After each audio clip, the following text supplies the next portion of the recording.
Bom dia, eu sou o jornalista Victor de Freitas e esse é o podcast Meio-Dia do portal Agora RS. Você confere aqui um resumo das principais notícias desta segunda-feira, dia 7 de março.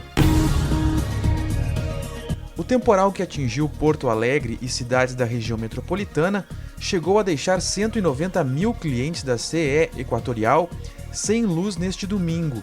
Segundo a CE Equatorial, as cidades mais afetadas foram Porto Alegre, Alvorada, Eldorado do Sul, Guaíba e Viamão. Em alguns casos, a queda de energia foi provocada por quedas de árvores sobre a rede, o que exigia maior tempo de restabelecimento. Hoje pela manhã, cerca de 60 mil residências ainda seguiam sem energia na área coberta pela concessionária.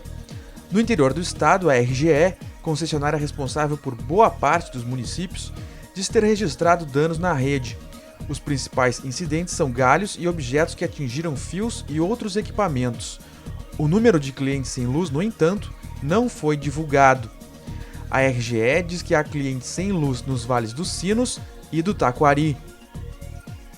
A Procuradoria-Geral do Estado recorreu da decisão que suspendeu o decreto que excluía a obrigatoriedade do uso de máscaras como forma de proteção contra a Covid-19 para crianças maiores de 6 anos e menores de 12 no estado. A PGE argumenta que as alterações trazidas pelo decreto do Executivo Gaúcho estão embasadas em critérios sanitários e de saúde e em conformidade com a legislação federal, que atribuiu aos estados a competência para definição e regulamentação de eventual multa pela não utilização de máscaras. No sábado, a Justiça havia concedido liminar em caráter de urgência, suspendendo o decreto do governo gaúcho.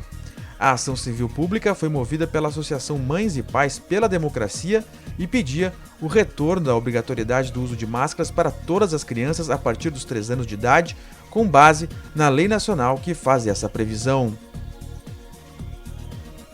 Começou nesta segunda-feira o prazo de entrega da declaração do Imposto de Renda à Pessoa Física de 2022. A expectativa da Receita Federal é que cerca de 34 milhões de declarações sejam recebidas neste ano.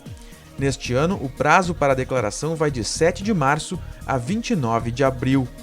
Uma novidade é que a restituição ou pagamento do imposto poderá ocorrer via Pix. Outra mudança é a ampliação do acesso à declaração pré-preenchida. Nela, o contribuinte recebe um formulário preenchido e confirma os dados antes de os enviar ao fisco. O contribuinte só vai precisar preencher a declaração e pagar imposto caso a soma dos rendimentos tributáveis tenha ultrapassado os R$ 28.559,70 em 2021. Por isso, é difícil que quem tenha recebido auxílio emergencial e conseguido emprego no ano passado tenha de devolver o benefício. Em 2021, os beneficiários do auxílio emergencial de 2020 e que vieram a conseguir emprego ou outra fonte de renda e tiveram rendimentos tributáveis acima de R$ 22.847,76 foram obrigados a declarar o imposto de renda e preencher uma DARF para devolver o valor recebido da União.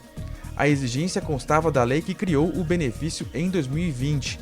A Receita Federal afirma que a mudança ocorreu por falta de previsão legal para a declaração deste ano.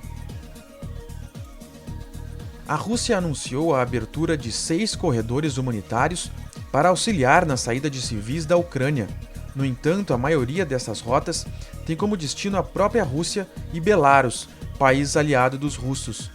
Na manhã de hoje, a Rússia afirmou ter estabelecido um cessar-fogo temporário para que fosse possível a retirada de civis das cidades de Kiev, Kharkiv, Mariupol e Sumy.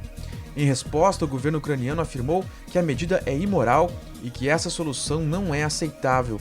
Rússia e Ucrânia têm mais uma rodada de negociações marcada para hoje em Belarus. A madrugada que antecedeu o cessar-fogo foi de novos bombardeios em cidades do centro, do norte e do sul da Ucrânia.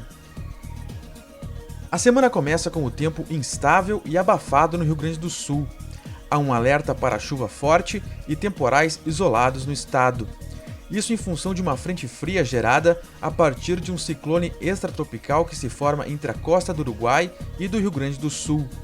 Os maiores volumes de chuva são previstos para cidades localizadas na Campanha, Fronteira Oeste, Região Sul, Região Central e Região Metropolitana de Porto Alegre. Na capital, a nebulosidade e o tempo abafado predominam e há previsão de pancadas de chuva nesta segunda, com máxima de 34 graus. Na terça-feira, a chuva e as instabilidades seguem atuando na metade norte, com risco de volumes altos de chuva. A tendência é que as chuvas permaneçam sobre o estado até sexta-feira. Esta edição do Meio-Dia chegou ao fim, mas você fica sabendo o que acontece no estado em agora no rs.com. Obrigado pela companhia e até o meio-dia de amanhã.